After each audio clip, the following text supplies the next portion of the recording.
emancipation did not come from on high. Even the well-intentioned liberal myth that Lincoln freed the slaves, that is wrong. Lincoln was driven forward to take actions he had opposed because enslaved people were freeing themselves, and he had to go farther. He had to go farther because they'd already made it a fact on the ground that freedom was coming. They weren't waiting for the president to act. They were forcing the president to move.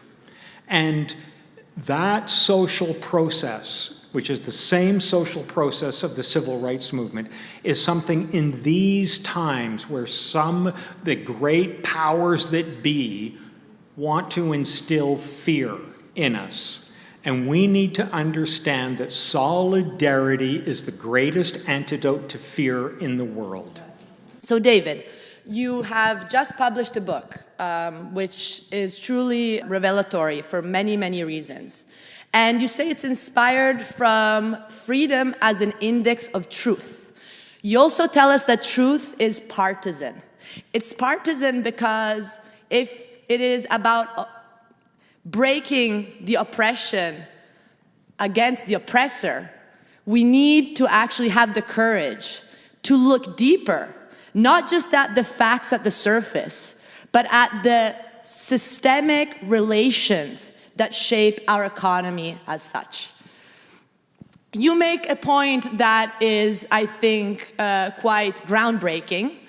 You're telling us that actually capitalism is not distinct from slavery, that in our minds we think of capitalism as, in fact, this realm of freedom, of opportunities that, in fact, distanced itself from the overt political oppression of slavery. You instead tell us a very different story. You tell us how slavery itself was capitalist, and how slaves were themselves a form of working class struggling to preserve and enhance their life over the extraction of capital from their masters. So to you, my question is, what is this capitalism, and how is it that looking at slaves as workers is an emancipatory perspective with respect to the usual narratives about slavery? Well, thank you. And let me start both by thanking Clara for this generous invitation to share some thoughts related to my recent book on slavery and capitalism with you, and to Michelle, whose wisdom I look forward to hearing further in the conversation. Let me start with the question of freedom and truth, because the premise of this book that I've written is that any society founded on oppression is untrue. It is false. It is untrue because it is a violation of human dignity and human equality. As a result, truth cannot be on the side of the oppressors, because their system is false, because their system is grounded in injustice, and therefore it requires an abdication of truth. It's why truth is under attack, particularly in the historical field at the moment, because to tell historical truths is a dangerous enterprise for the powers that be. So one of the things I'm doing in this book is I'm challenging the myth that throughout the Caribbean, throughout Brazil and the southern United States, there was a system called slavery, and later it got replaced by capitalism. And I'm saying, no, that's not how the story works. The reality is that the slave plantations of the Atlantic world were among the most prosperous and profitable business enterprises in the world. Hundreds of enslaved people, the vast majority in the first 100 years kidnapped from Africa and sold into bondage, produced global commodities: sugar, coffee, cotton, tobacco, indigo, and more. And all of the wealth flowed into the hands of the owning class, and then through their hands, big chunks flowed back to Europe and fueled things like the rise of industrial capitalism in Europe. And when you tell the story truthfully, it says to us, capitalism always involves different forms of coercion. The most blatant and the most brutal is chattel slavery. But every form of labor in a capitalist society is unfree labor. Do the thought experiment. Ask yourself this. You're an employee in a kitchen in a restaurant. You see a rat run through the kitchen. If you walk out and tell the customers, you'll be fired. In other words, the system is inherently oppressive. For telling the truth, you will be dismissed because your job is to ensure the profitability of the company for your employer. That's the reality. And that's the fundamental substructure of capitalism, the exploitation and domination of labor.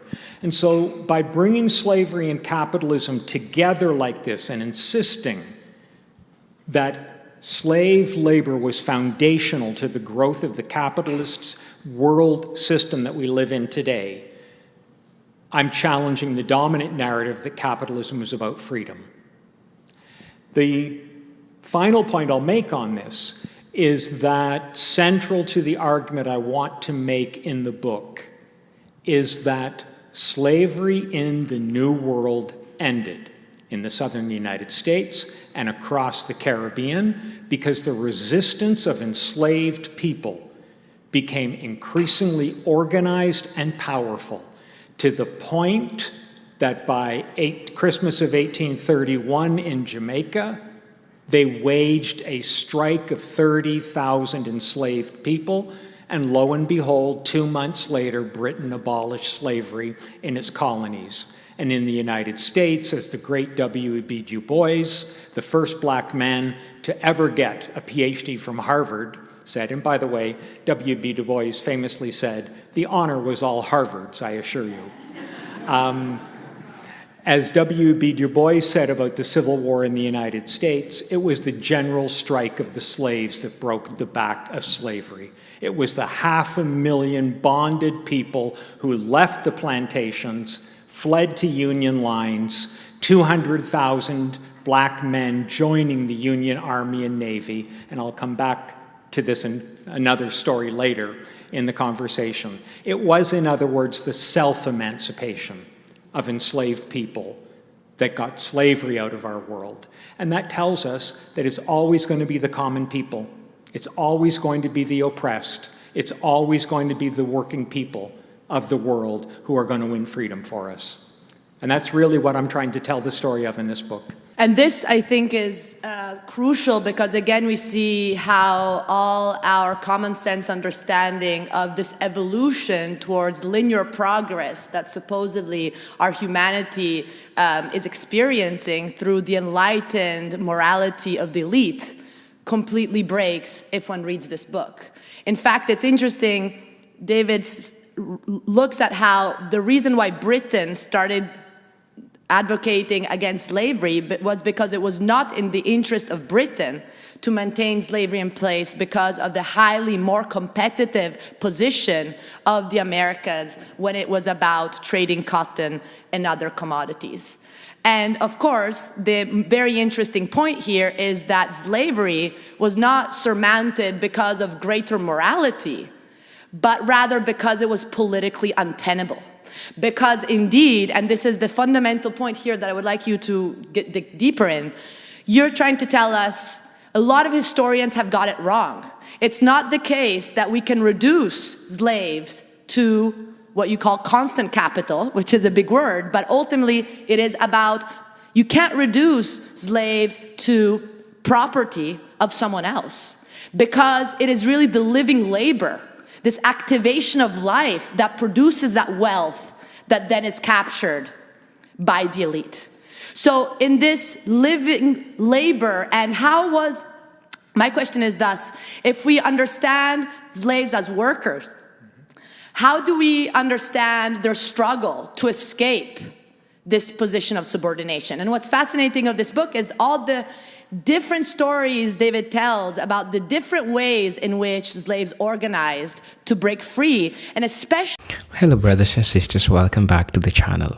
Today I'm going to be discussing with you one of the most important topic that I feel like the United States need to have this discussion. First of all, one of the most ignored question is how the Westerners, how the white people benefited from racism. And this is a topic of discussion until today. And that's why when we talk about reparation, black people really mean what they say, because these are a group of people that understand history.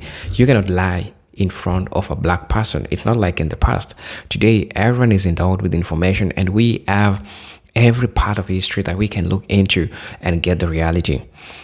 Why do you think it was so much difficult for white people to let black people freely? It is because there was an enormous benefit that they got from this.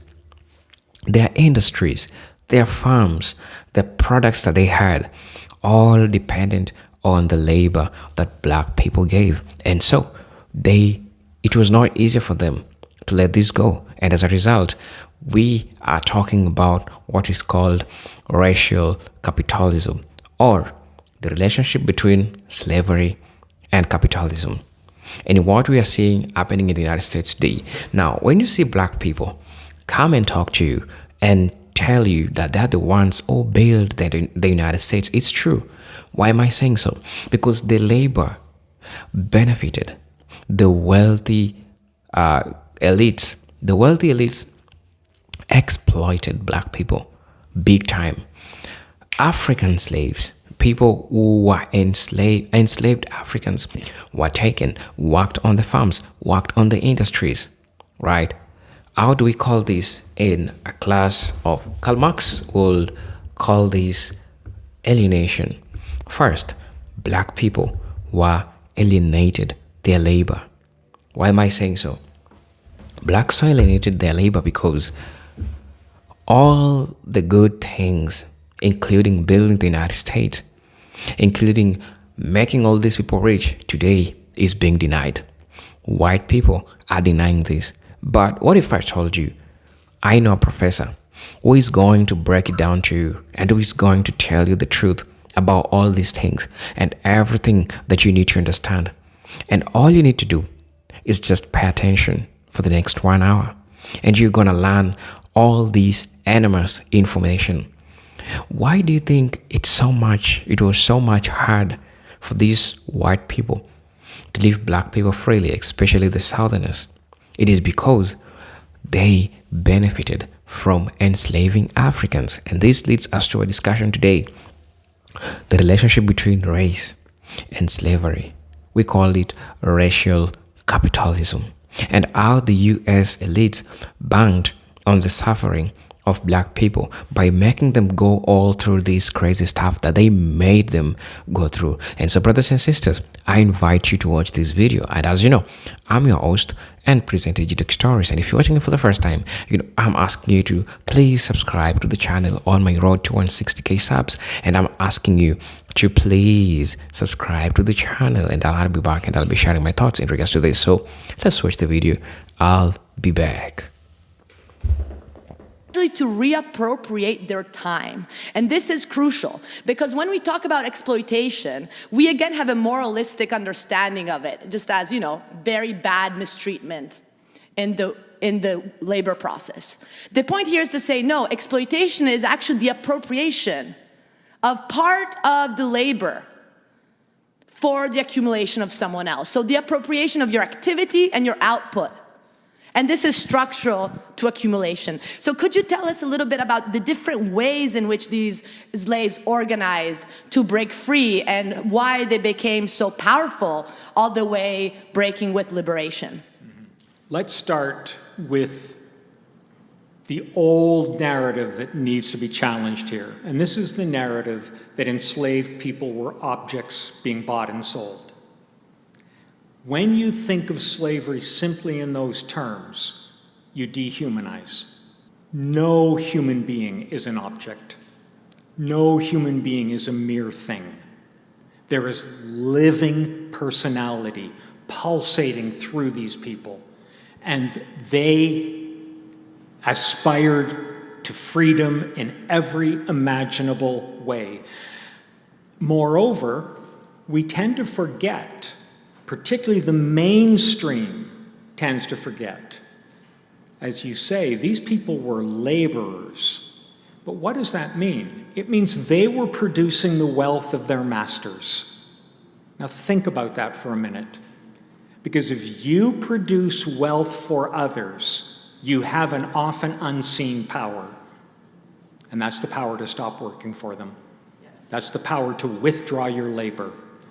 And contrary to what so many of the older histories thought, enslaved people withdrew their labor all the time.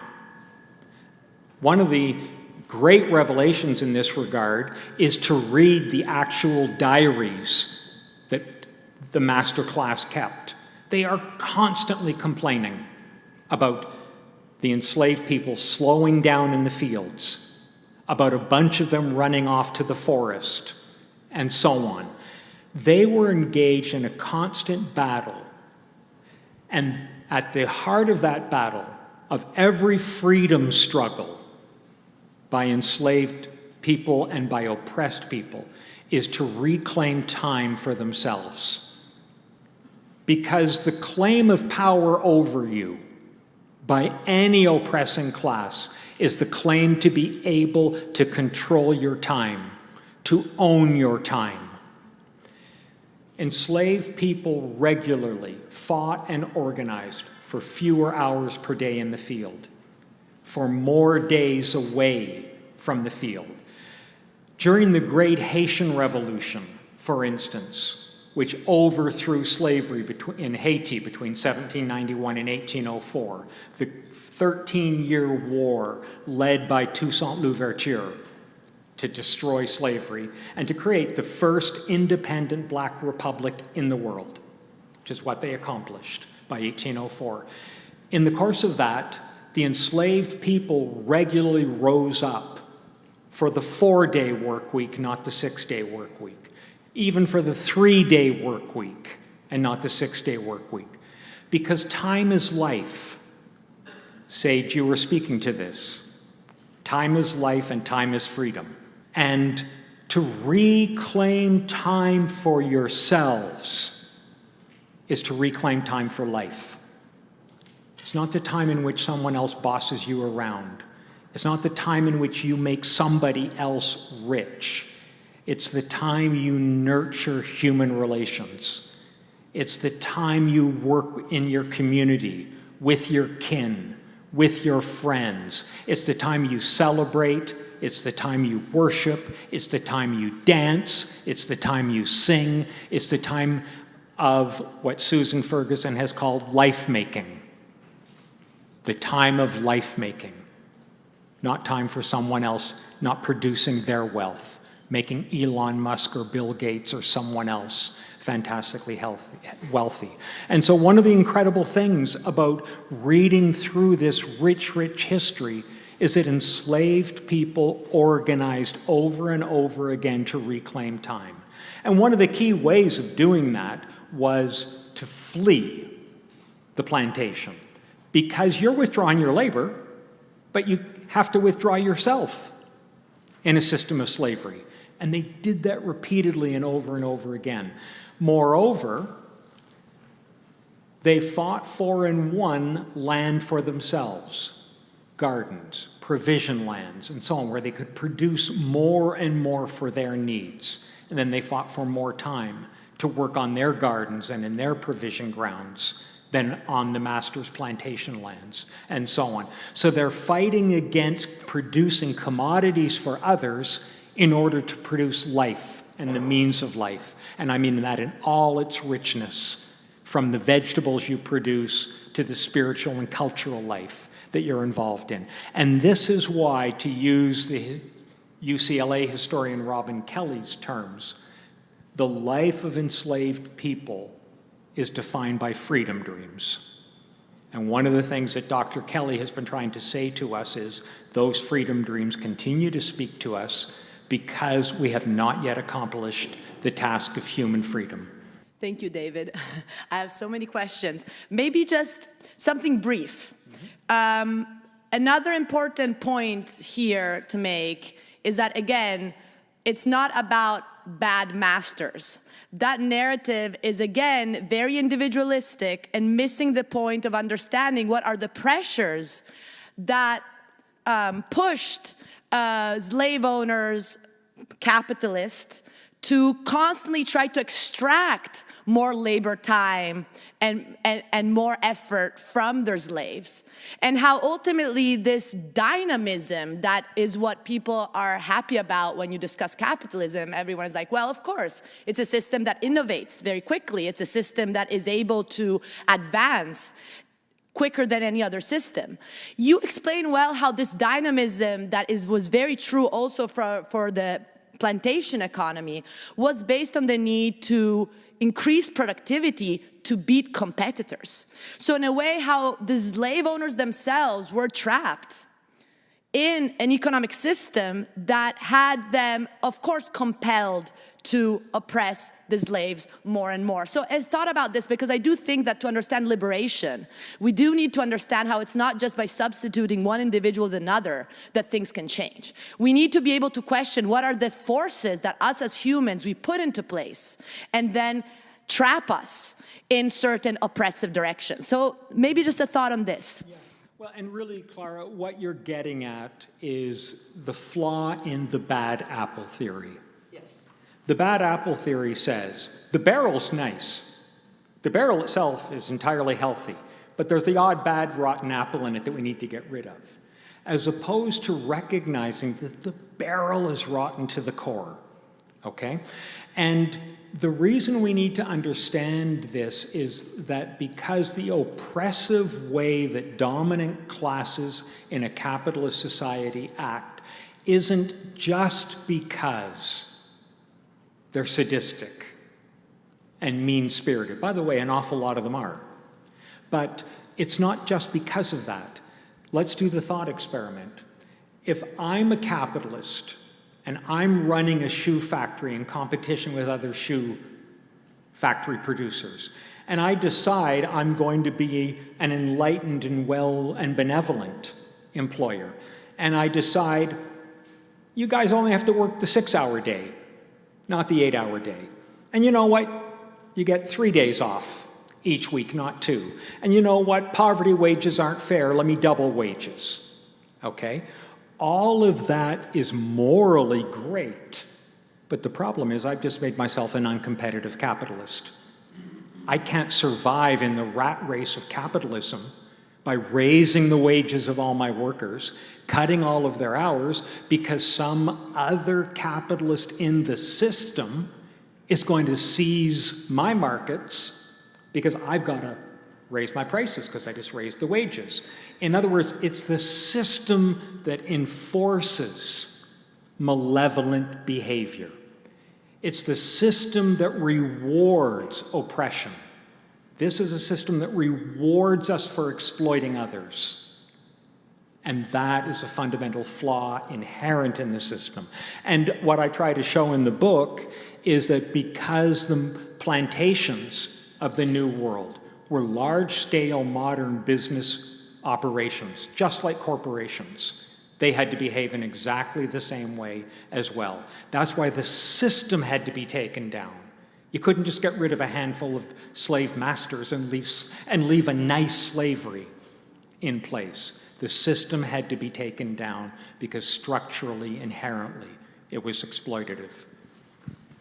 Thank you, David. And this is very interesting because in analyzing what exploitation is about, we analyze and understand the power of those who are being exploited. And of course, David cites Hegel with the master-slave relationship. The master needs the slave, and this is still true today. So I would like to maybe hop to really focusing on what I think is the theme of tonight's talk, which is the fact that if we see capitalism as not about markets, but about relations of production, we also begin to see how it's much more precarious and fragile than we would think. And this, of course, the history of slavery very well shows how ultimately once the slaves rose up in these labor struggles, they ultimately won. So it's interesting because this connects very well with my research on austerity, which ultimately says, you know what? Our system is so unnatural that the state has to constantly intervene to maintain those pillars of the system, wage labor and private property of the means of production, in place. The state has to constantly protect the foundations of our economy. And what's interesting to me in reading your book is that, slaves knew who to hide from, knew who to poison. They knew who the master was and could see him in the face. What happens today with workers is, of course, that the compulsion is no longer personal and political, economic and overtly political, but it's impersonal. I teach my students this in one of the first classes. It's about market dependence. If we want to make it throughout our life and not end up in the streets losing everything we got, including our humanity, we got to pay our bills. And this is the most obvious thing everybody knows. This is why actually economics should not be taught by professors who don't experience too much economic compulsion, but by people who actually know what the economy is about. So this economic compulsion, the fact that if I want to eat, if I want to sleep, if I want to go to school, if I want to get cured, I got to have this money in my pocket. And this is ultimately the compulsion that is an evolution from the typical compulsion that was the one under slavery as a first form of capitalism. So in my work, I tried to show how austerity plays this fundamental role of making sure that market dependence is constantly preserved. And this is done through state intervention. And this is very important because when you hear not just the Republicans but the Democrats tell you, we need to balance the budget, we need to cut social expenditures because we're spending too much, they're giving you an illusion that we're talking about more market, less state. As if the state is kind of backtracking and saying, hey, let the spontaneous free market be, we're just going to step back. The reality here is that what's happening is that the state is constantly intervening, but this time to shift resources away from working people in favor of the saving, investing few. This is what austerity is about. It has very little to do with virtuous, living within our means, or with the idea of economic efficiency and rationality. The economic rationality, better, stems in the fact that you need to preserve the compulsion that allows for people to have no other choice but to wake up the next morning and go to work for a wage, and usually a very lousy one. So this, for me, is crucial because we can connect also with Michelle's experience here. Because, what the latest big, beautiful bill, so-called, passed on July 4th this summer. What was that about? It was about really disclosing the inhumane but very powerful logic of austerity. Guess what? It's a very expensive bill. It's actually, we're going to have over $4 trillion in the next decade to pay of debt. But what's happening here is that the money taken away, and we're talking about 200 billion stripped from food assistance, and other billions stripped from Medicare, and Medicaid. This money is getting, we have 150 billion that the state, from Medicaid is actually 500 billion that is being stripped in the next decade, right? So it's 500 billion in the next decade, actually, from Medicaid, and 200 billion from food assistance. This money is being spent differently. So we have 150 billion spent in arms, extra defense. The budget now in defense expenditure is touching 1 trillion. the highest in the history of the United States. The money is being spent how? Another $150 billion on surveillance of the borders, making sure that we are actually, sponsoring the private profit of the military and the military-industrial complex, the prison complex, and the big technology. Ultimately, we are sponsoring the genocide while we cut off our social expenditures. In the meantime, austerity is also about having capital being taxed much less than labor. And this, again, seems very cruel, but it has an economic logic. The economic logic is, under capitalism, you want to incentivize investors, making sure that they do invest and that you attract them from abroad, so you better keep those taxes low. In the meantime, you are overtaxing labor so that, again, the burden is to go work in order to pay those taxes with your bills. So this logic, I think, is very much in the DNA of the system, and in my work I've shown how it's meant to disempower. But we can't always and forever be disempowered because, again, if you see the effort that is put in disempowering us, you realize we can never be disempowered. And this is the big lesson one learns from this book. So turning it to you, Michelle, I would like to have you talk about your experience as someone who, in Congress, sees what's happening and tries to push back.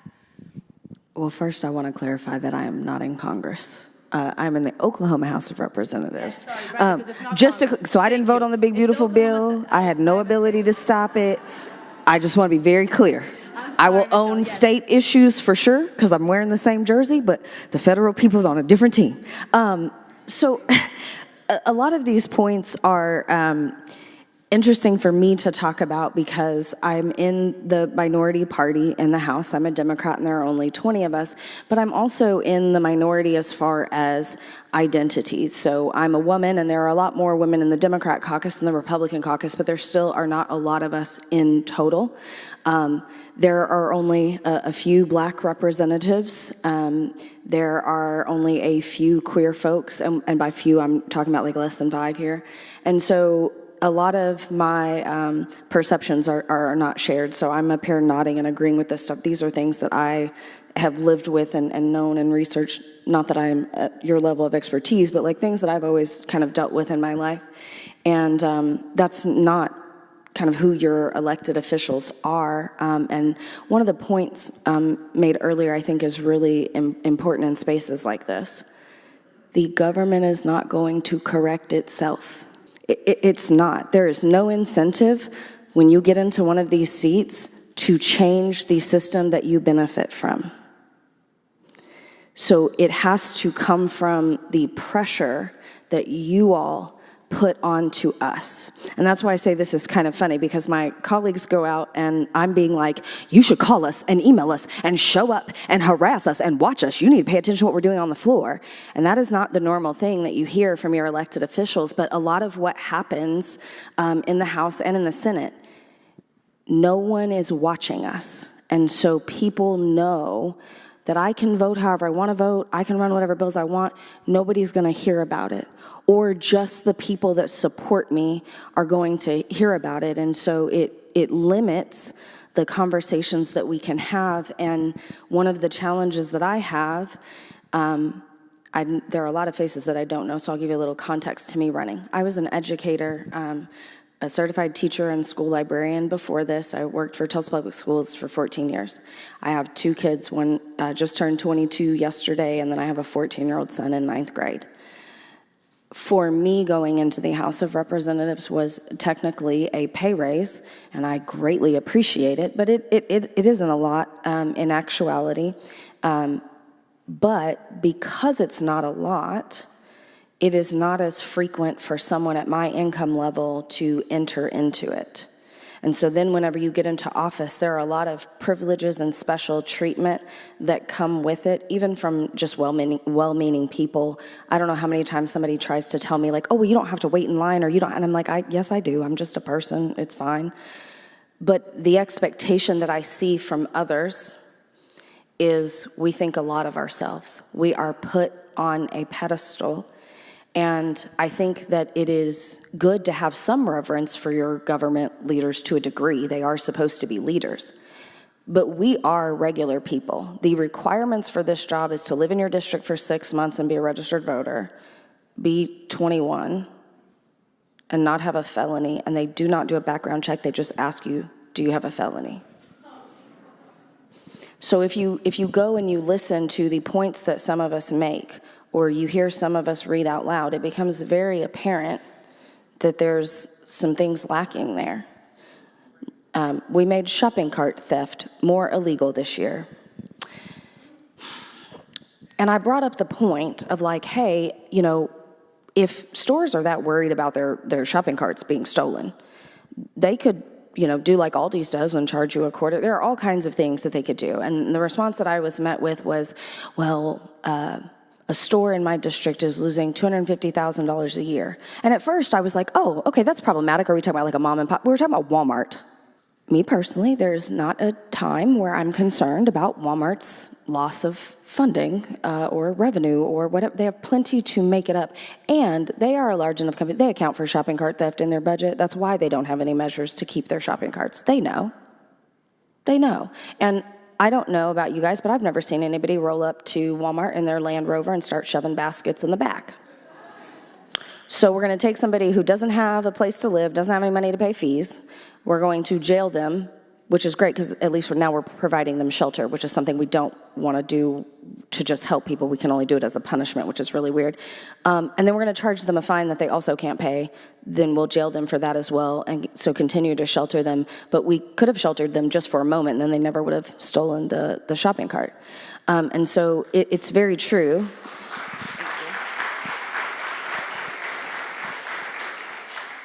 It's very true that any change, any progress, any movement has to come from you all. And the reality of it is it does not matter how great a person wants to be before they get elected. They have to be ready to come into this space and make some tough choices. I have stood up and debated bills and then been told, we really wish you hadn't done that. Not because people disagreed with what I was saying, but because every time I debate, it costs Democrat representatives. The reason there's no impeachment of Ryan Walters is because there are not enough votes in the Senate for it to be done. And if you are the one to file that legislation and you don't have support for it, especially if you're in the minority for me, because I have a lot of people ask me, and I think we've certainly met the threshold of impeachment. But the reality is, if I go and file articles of impeachment tomorrow, I may not ever be able to adequately represent my district in any other way. I may not ever get a bill heard in committee. I may not ever get one on the floor, because it is everybody trying to hold on to their little bit of power and influence, and they've been allowed to do it without the people for far too long. And so when the only consequences are within our body, you're going to start acquiescing to the body. And there are a lot of people that I work with that are great people and have great hearts, but they are trying to stay in office to continue work the same way that I am. And so it causes you to compromise. And so what I always ask the people in my district is like, do you really want me to do this? And here's the cost, and like, is that okay with you? And if my district says, yes, we'll back you, whatever, then that's the way that I can move. But I don't hear from my district enough to know. I'm working on it, I'm trying. So it really has to come from the people. It has to not just come at the ballot box, but every time we file legislation, there should be somebody that we represent going, hey, what's this? Explain it to me. How does it benefit people? Who does it help and who does it hurt?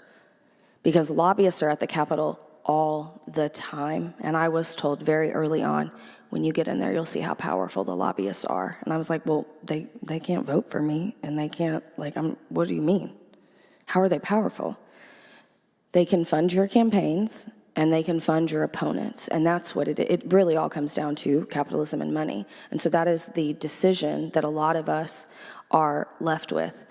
I am doing my best to make what I believe is the right choice every time, but I'm sure there are people that would disagree with me. But there is a difference when you get into these seats.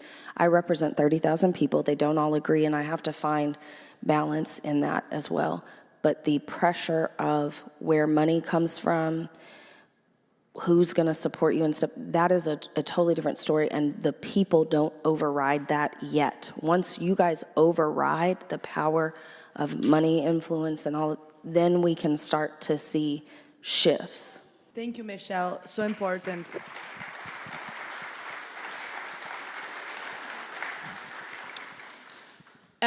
What you say resonates well with what we've discussed at our first free event with Camila Vergara on systemic corruption.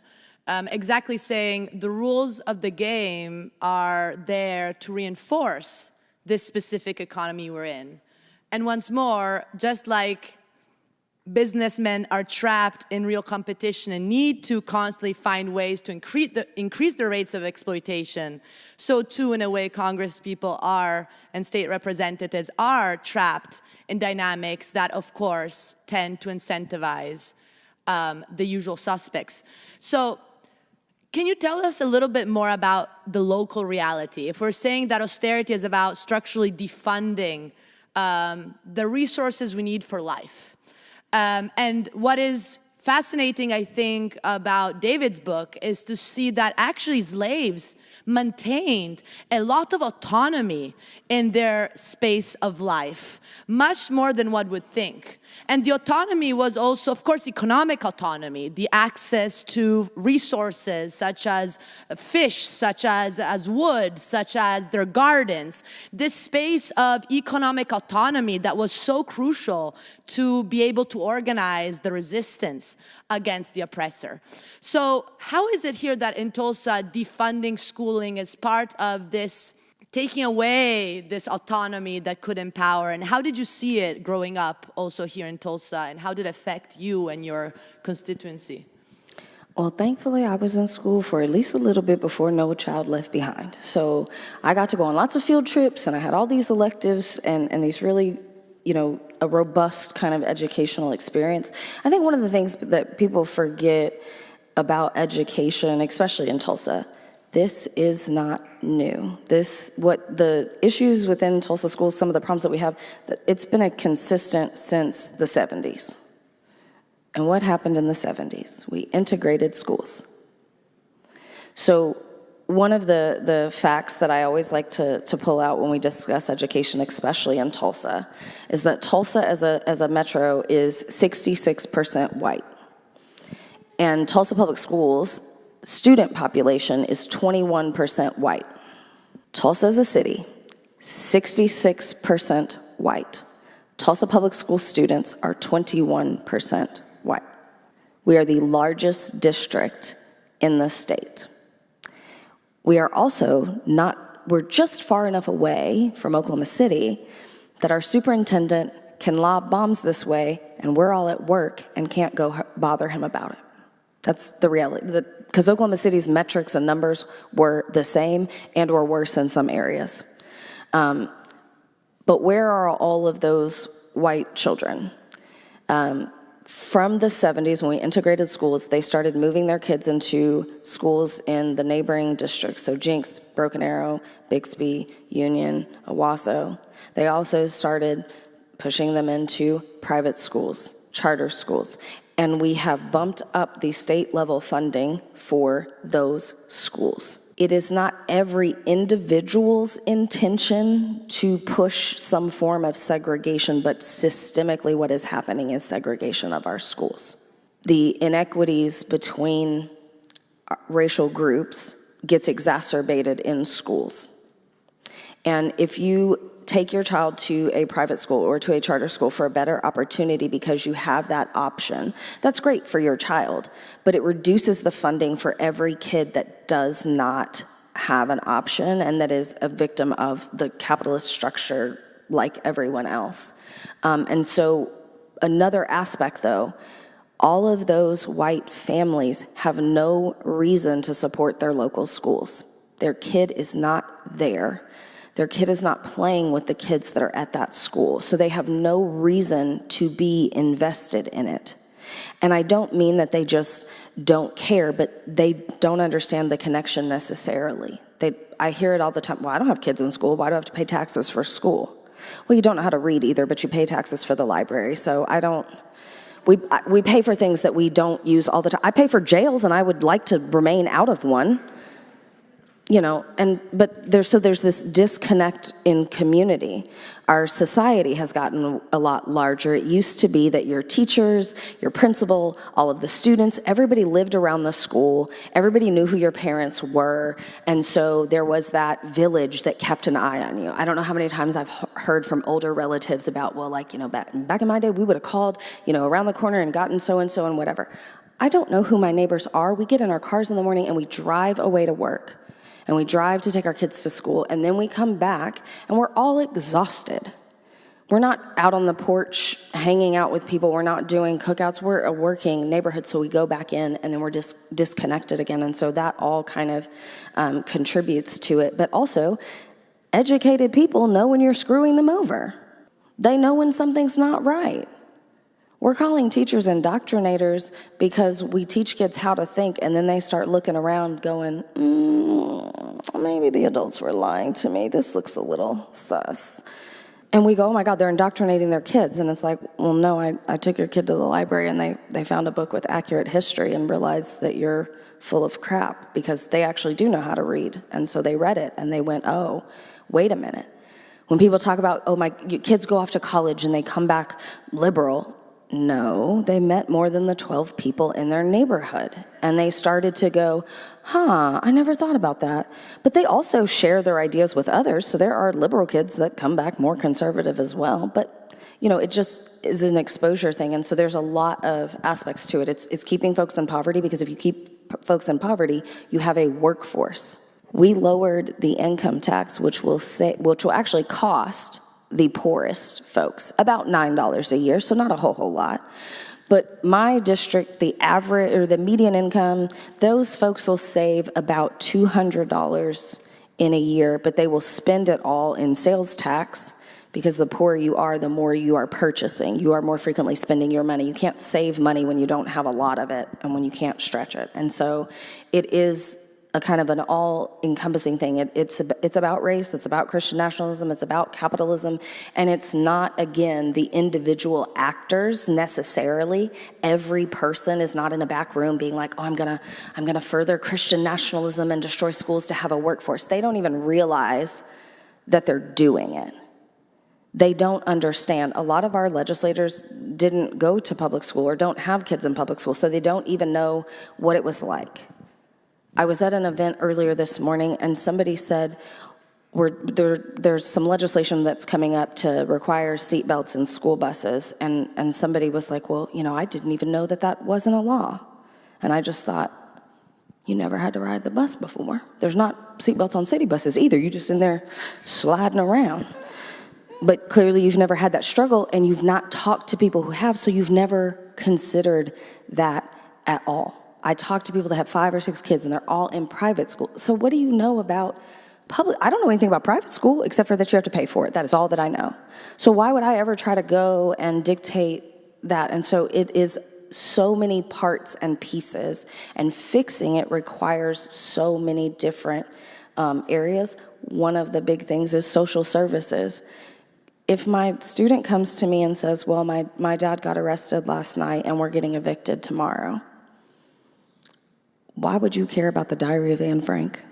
If you haven't eaten all weekend, come Monday morning, you don't really care about morning announcements. You don't care about school picture day. You have other things on your mind. But we won't pay for school meals. We won't increase the minimum wage. We won't make it easier for you to get health care. We won't increase supports for mental health services. So all of the societal problems, social problems that we're not addressing, then come into your school as well. The idea of pulling yourself up by your bootstraps and everybody has to work for it and earn it is alive and well and very prevalent. I had another conversation this morning about homelessness, and it was like, well, what about the people that don't want to work? I don't care. First of all, it's a very small portion, and I don't care. I do not care if by giving somebody something that they didn't work for, my society as a whole is better. But that is not what we've been taught under capitalism. We all are supposed to work, and everyone is supposed to aspire to owning a business and being a billionaire. Listen, for me, success is enough disposable income to get my nails done and to be able to eat poorly as much as I want and still be able to go to the doctor when I need to, and to be able to purchase books when I want. That's it. That's, for me, the American dream. Is I just want to have enough breathing room to enjoy the life that I have, the free time that I have. And we're stuck in this thing where we're like, everybody has to be productive, has to be productive.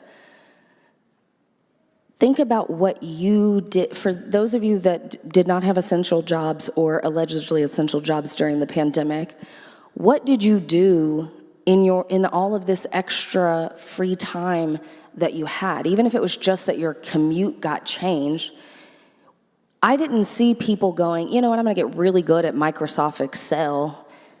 No, people were making sourdough bread and resin mugs and all kinds of things that every time I watch it, I'm like, I could do that. I can't, but I think so. And so we have to shift thinking about what society is supposed to be.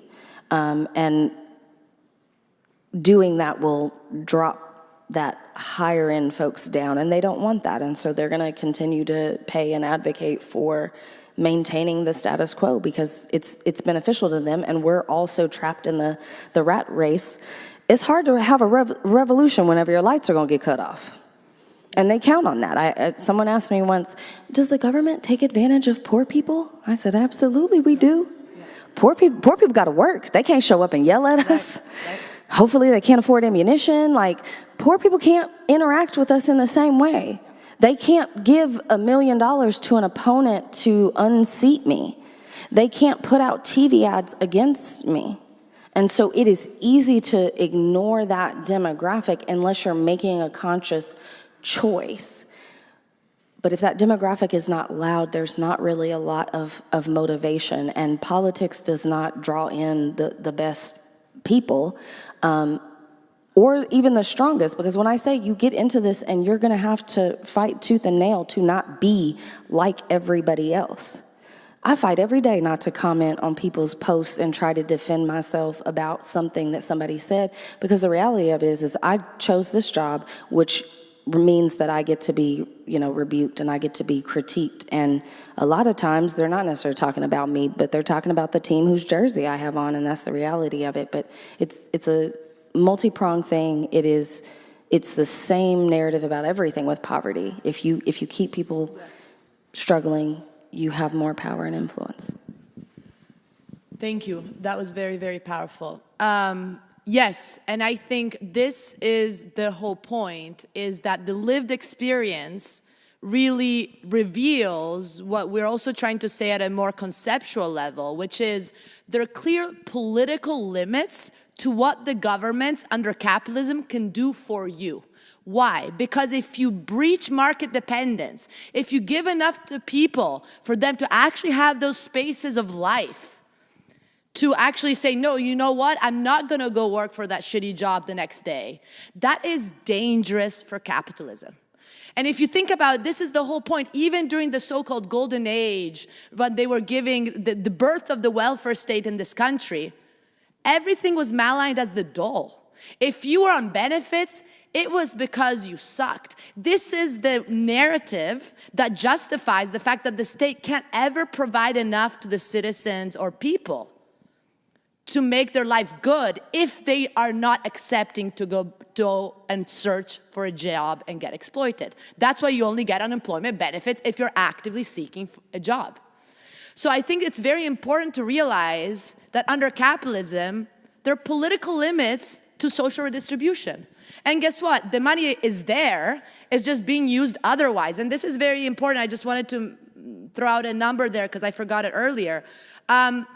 The big beautiful bill is actually going to give, for those who earn more than $1 million a year, a collective tax break in 2027 of $114 billion, just in 1 year.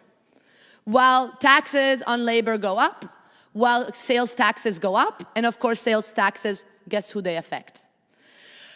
But let's turn it positive, and I would like to give the last word to David and open it up, because the whole point here, and I think this is very important, is to say that what we've been discussing is usually kept silent in a classroom. The models, the narrative, the theory of economics is meant to justify exactly the idea that those who produce wealth are the investors, are the capitalists. Those are the engine of the economic machine. In this story, if you look at the critical history already in David's book, you realize the opposite. Guess who produces that wealth? The free labor time of the worker who pays back the wage he or she earns and then works for free for the boss. This is where growth comes from in capitalism.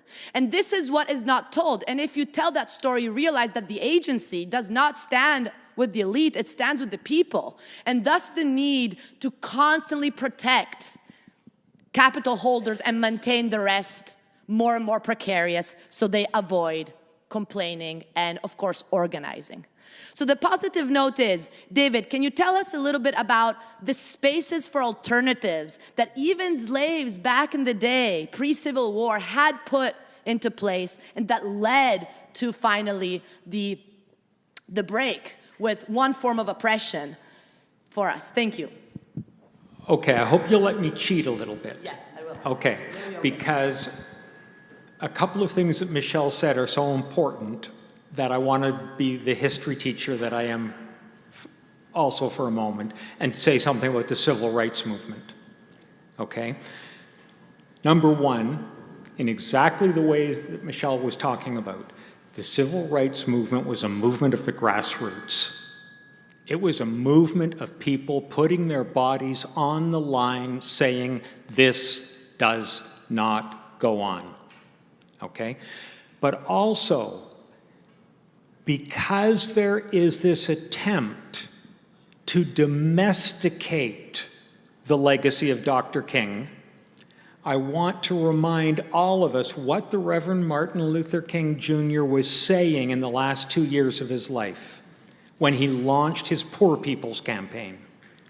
Because he saw the Civil Rights Act had been passed, the Voting Rights Act had been passed, and yet the inner cities were exploding in the United States. And Dr. King says to us in his writings, this woke me up to the fact that there can be no true justice without economic justice. And he then said, we have to challenge what he called the triplet. And the triplet was racism, militarism, capitalism. Okay? And I think that, listening to Michelle, that it drives back home how there is no social justice agenda without an economic justice agenda to it. And this will finally, I'll stop cheating and come back to Clara's key question. Just like with the civil rights movement, one of the things I'm at pains to show throughout the book Slavery and Capitalism is that emancipation did not come from on high. Even the well-intentioned liberal myth that Lincoln freed the slaves, that's wrong. That is wrong. Lincoln was driven forward to take actions he had opposed because enslaved people were freeing themselves, and he had to go farther.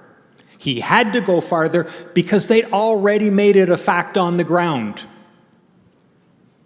that freedom was coming. They weren't waiting for the president to act. They were forcing the president to move. And that social process, which is the same social process of the civil rights movement, is something in these times where the great powers that be want to instill fear in us. And we need to understand that solidarity is the greatest antidote to fear in the world.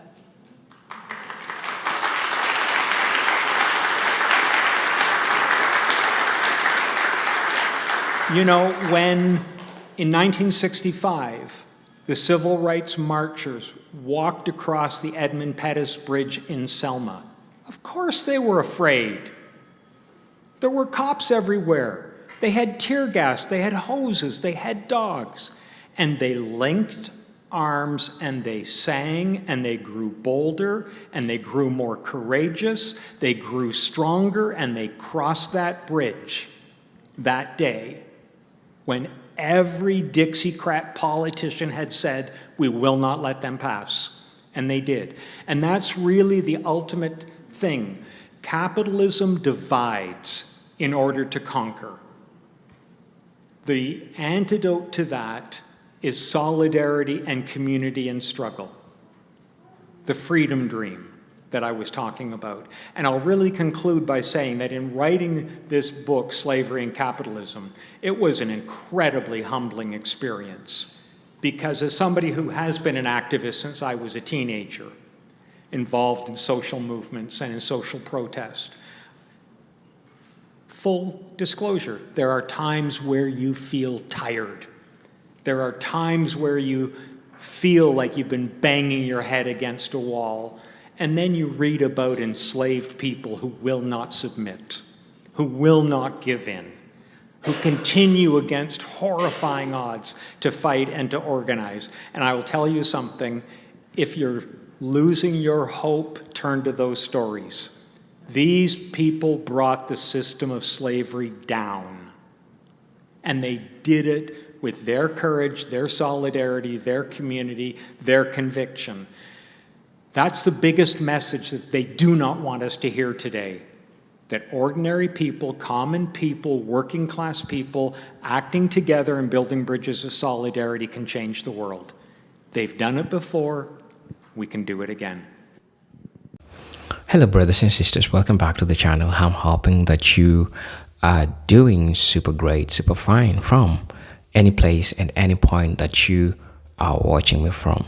Now I have something to discuss with you. I feel like it's really important for us to have a talk in regards to this. First of all, you get to understand how valuable, how black people are not taken as human beings, but they were taken as valuable assets. Black people are just a group of people that were used to benefit a group of people. And now we are seeing all this generational wealth, which was created from the suffering, which was created from the sweat, which was created from the blood of black people. And that shows you why. And in this video, I'm going to be sharing with you what people said about this or what people talked about this. It is really important because I get to learn from this perspective that all these people share, right? So at the end of the day, we are going to discuss this. Now, Lincoln had 38 Dakota men executed on December 26, 1862, following the Dakota War of 1862.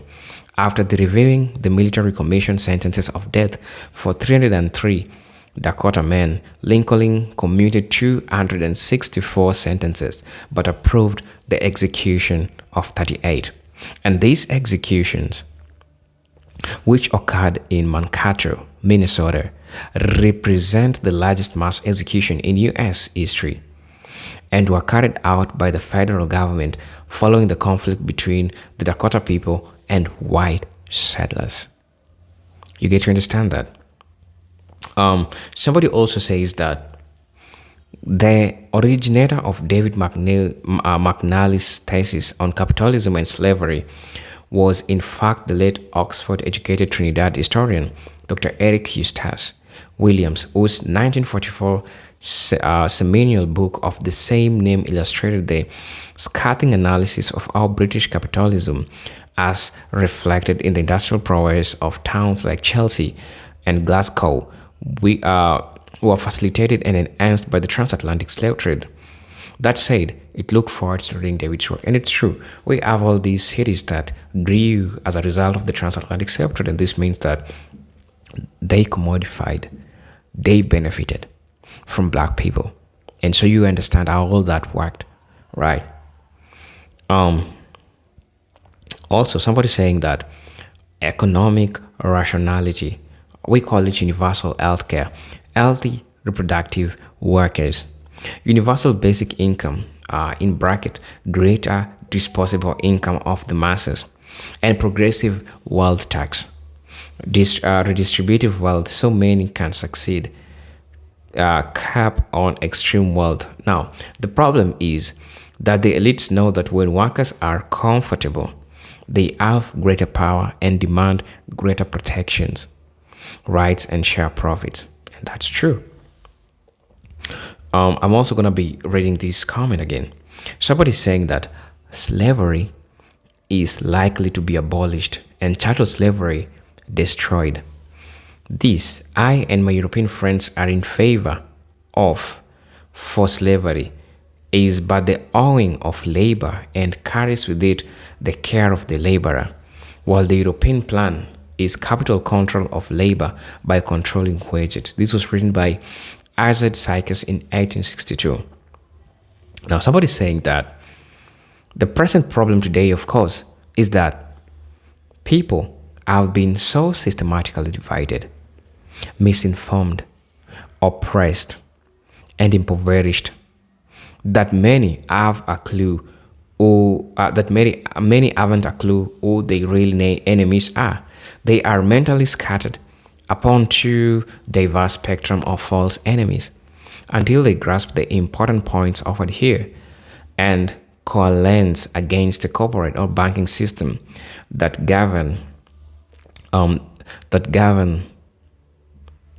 your government bows to. It will be difficult to unite constructively, but we must. This is what people must do. Somebody's also talking about something important that I want to share with you. Okay, somebody's saying that McCain illustrates the perspective of the struggling working class in personal terms that we all relate to. Especially important is our experience inside the political system and its difference to wealthy donors over the needs of citizens. We all intuitively know this, and we also perceive the critical necessity for us playing folks to assert our power as the foundation of democracy. Hey folks, it's not too hard to voice your concerns to the elected official. It is actually quite satisfying. Also, it's quite liberating to join rallies and marches. These are ways that the least of us can exert enormous power of numbers and shape the future. Somebody's also saying that something that which is important. Gonna be ready to. Somebody says that I always thought that capitalism is the snake that consumes its own tail. Loss of consumption is such a threat that we create rules and regulation to save the dying system instead of correcting its flaws. Unfettered, it seems to create monsters like Zach Bezos and Elon. They put the company interest into the political system to the point that our political system now. Somebody also says that Marx pointed out that free laborers competing with each other in excess after being removed from the land made labor cheaper than slave labor ever could be. Add to that their living costs that they had to get from the capitalists, perfect for those that owners of means, the owners of means of production. And that's how it happens, right? So, really, let me know what you think about this video. I didn't have much to say about this, but I hope you'll see value in this video. So I'm gonna see you in my next video. But until then, peace, love, and harmony. Salute.